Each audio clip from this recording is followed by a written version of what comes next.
Hello, everyone. Happy Thursday. So, for today, there is a new science and history assignment. What you're looking at. So, first and foremost, if you haven't already finished up the pop quiz or population quiz, it's just a little funsies for you there. Make sure you get that submitted here. And also for history, if you have me or myself, Mr. Nelson, Mr. Hap, any of us, we had that quizzes that was due for today. So, make sure you finish that up, get that in. With that quizzes, you're looking to get at least a 75% or higher on it to have that marked as complete. So if you need to retake it, definitely do that. We're looking that you have learned about that content. And it's okay if you may have missed a few here or there, but definitely make sure you get at least 75% because that's like, yeah, we got it. Most of it at least. So what we've got for today then is for history, we are looking at 9/11 versus what we're living in right now, COVID-19. So if you remember back at the beginning of the year, we talked about 9/11. What is this historical moment? And for a lot of you, you weren't even alive at that time, which for me, that's kind of hard to fathom. But for any adults, older than me, there's other events that happen, like say JFK, the assassination of JFK, or the Columbine shooting. There's a number of them, typically unfortunate, that like even I don't remember, but they're ones that's like, oh my gosh, that was an important moment in history. Right now, you guys are living in one of those important moments, and we're going to take a minute today in history and kind of connect back to the beginning of the year and also to what's happening right now, just kind of to help make sense of it all. So you're going to be looking at, for history, there's some documents kind of just like the timeline of 9/11, what happened, and then looking at COVID, kind of again the timeline where the details, what's happened, and you'll also be able to add some of your own input in there. There are a few videos. We've kind of tried to stay away from videos a little more often, or just kind of sneak an Edpuzzle just here and there, only because we know that for some people they're able to watch videos versus not, and so I try not to make it completely dependent on videos.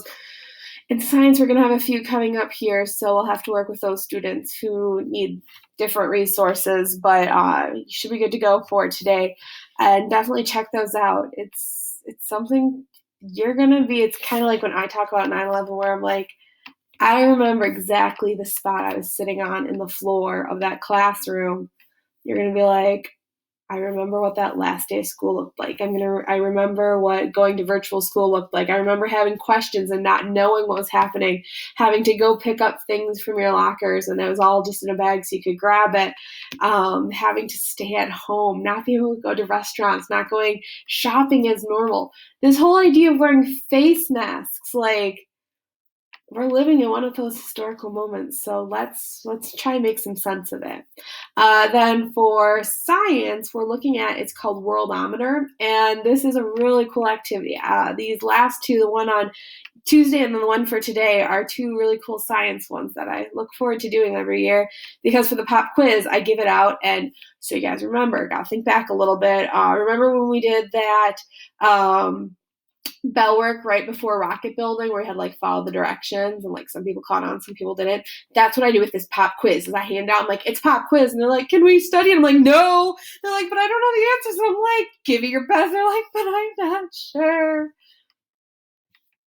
But then they find out that we're learning from it. We're not necessarily getting a score like, oh, you got a 6 out of 10 or whatever. But that's really fun because it's kind of an introduction into population. And then what we're looking at today is Worldometer.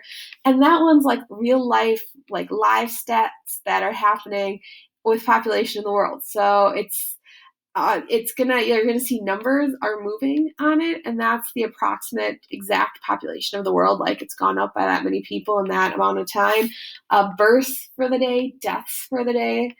You could kind of, thinking back to history. So that's why I told you about history first. Are there more deaths in each day right now than normal? Are there more births or less births? Births aren't really affected. The deaths are. So that'd be something to look at. And then you're going to need to keep scrolling. That's the key word, is keep scrolling, okay? Mrs. Carpellini had made up a quick video of going through it. It's also on the form, and I put some little helpers there. But the keyword is to keep scrolling. There's one that's a little tricky. I think you guys can handle it. I have the directions on there. Check out Mrs. Carpellini's video if you're still stuck, or let me know if you have any questions. But the Worldometer, so that one and the COVID-19 and 9/11 comparison, those are both due for Tuesday by 9, so that's next Tuesday, which is the 12th. So let me know if you have any questions. Or the Worldometer, I think, is a really cool assignment. And the 9/11 and COVID, I mean, this is our life. This is our daily life. Like, it's one of those, like, where it's not cool. It's fascinating. It's interesting. So have a teeny bit of fun with that.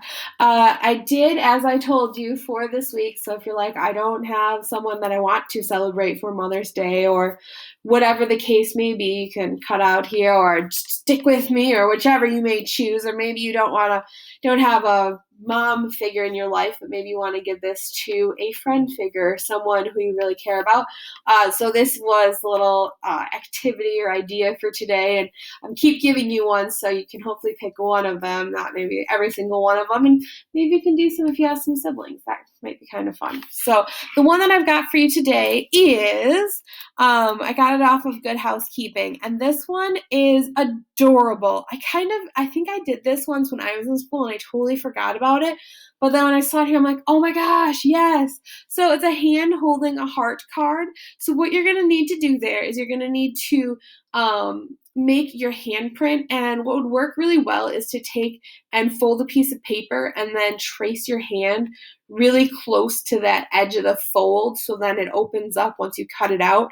It'll kind of have your hand on each side. So what I mean by that, middle finger, I still have this one. So what I mean by that is, like, if you do something like, let's see, if you kind of go like this and put your hand really close, to the edge, and then if you want to spread your fingers out, though, you could make this a little bit of fun.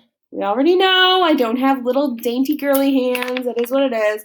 But then you can cut it out, and then when it opens up, you'll have two hands there. So super quick and easy, especially if you've got some younger siblings. And then you can cut out a heart and then put a quote, maybe a quote that your family has, or one that between you and your mom or that person that you wanted to give this to.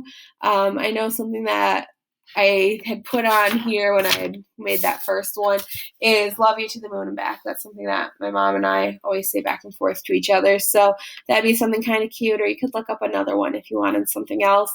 And if you notice on here, they've even got, like, if you wanted to paint the fingernails, you could totally do that. Or if you wanted to make the hand a little bit longer and put a bracelet on the arm a little bit, you could totally do that. Make it cute, make it adorable. You guys know I'm extra, so I'm going to give you ideas that are just a little bit extra. So let me know if you have any questions. I'm hoping that would be an easy-ish one if you at least have some sort of paper at home. But have a great day. Hopefully you enjoy, like, the Worldometer, and I don't want to say have fun with 9/11 and COVID, but really dig into that, explore it, and you're going to be talking about this and relating back to it for a long, long time. So have a great day. Let me know if you have any questions, but I will see you guys tomorrow, which is Friday. Have a great day, guys. Bye.